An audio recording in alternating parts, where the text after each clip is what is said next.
各位聽眾朋友，平安啊！喺今日開始之前呢，我想問你一條好簡單，但係可能好少人真正咁答嘅問題。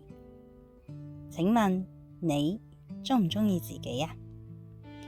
我唔係講自拍嘅時候嗰種，哇，今日光線好靚喎嘅鍾意，係嗰一種靜靜地望住鏡入邊嘅自己，心裏面咁樣講，呢一個人就係我啦。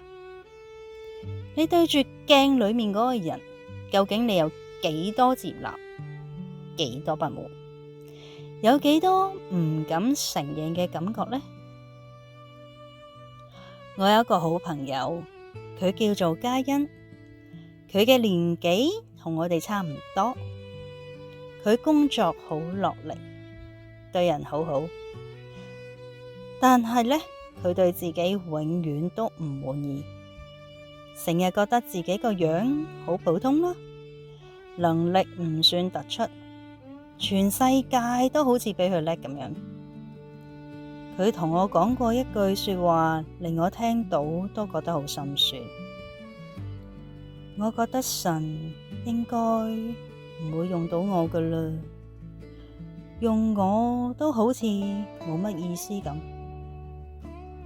有一日呢，佢喺靈修嘅時候讀到詩篇139篇14節，裏面咁樣講：我要稱謝你，因我受造奇妙可畏。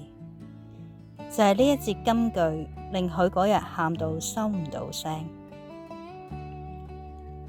唔係因為佢突然覺得自己變咗好完美，而係佢第一次明白到上帝呢從來冇要求佢完美，只係要佢做他手造嘅佢。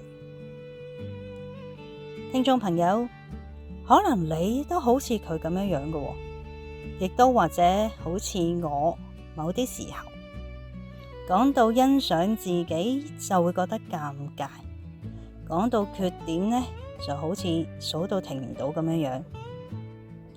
但係聖經裏面講嘅真係另外一回事。撒母耳記上16章7節咁樣講：人看外貌，耶和華看內心。我哋嘅文化呢，好鍾意比較收入啦、外貌啦、學歷、成就、followers 嘅數字。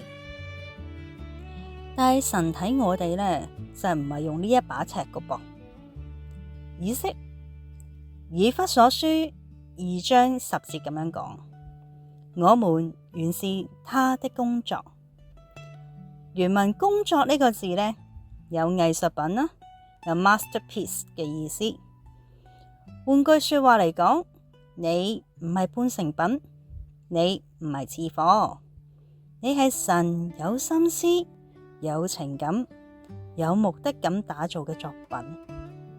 你話你有缺點，我哋全部人都有㗎啦。聖經呢，亦冇否認我哋嘅軟弱㗎喎。但係哥林多後書5章17節裏面咁樣寫：若有人在基督裏，他就是新造的人。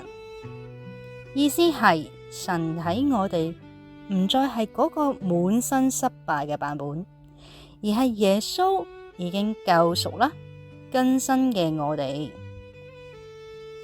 你唔係由你嘅失敗去定義嘅，你係由基督去定義你嘅。你嘅價值唔係來自你嘅能耐，而係你嘅身份啊！你係神嘅兒女。我仲諗起另一位弟兄，佢個名叫做浩然。我哋係喺教會裏面認識嘅。佢細個嘅時候呢，讀書好麻麻，成日都俾老師鬧，所以就覺得自己好冇用啦。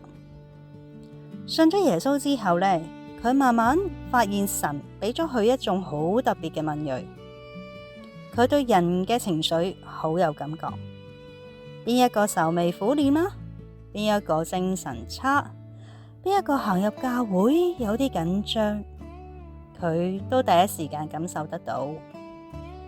後來呢，佢就做咗教會嘅招待，每一次有會友踏入門口嘅時候，見到佢嘅笑容，都會覺得我返咗屋企啦。佢有一次同我講，原來神創造我唔係要我學人哋咁樣讀書好叻，而係呢，要我用佢俾我嘅心去祝福人。嗰句說話我記到今日啊！冇錯，神造你呢係有原因噶，你唔需要學人哋，例如某某領袖、某某成功人士咁樣。神想用嘅係你本身嘅恩賜，你本身嘅故事，連同你嘅傷痕，加埋你嘅盼望啊！所以下次你照鏡嘅時候，唔好淨係睇到黑眼圈啦、皺紋、白髮、肥咗、瘦咗，唔好淨係諗起嗰啲你唔中意嘅地方啊！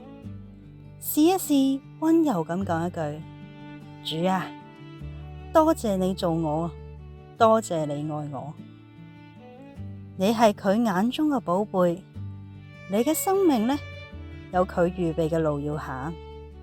喺基督裏面，你可以放低比較，放低自我否定，重新活喺盼望之中。我哋一齊嚟祈禱啊！親愛嘅天父，多謝你創造我哋，每一個都係你親手做嘅藝術品。求你幫我哋學識用你嘅眼光睇自己，唔再被自我否定去捆綁，而係喺基督裏面活出新生命嘅自由。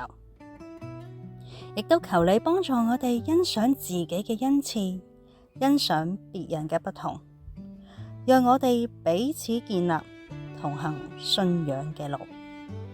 奉主耶穌基督嘅聖名祈求，阿們。多謝你哋今日嘅收聽，願神嘅平安同埋喜樂陪你行過每一日嘅挑戰。我哋下次節目再見啦，主內再會。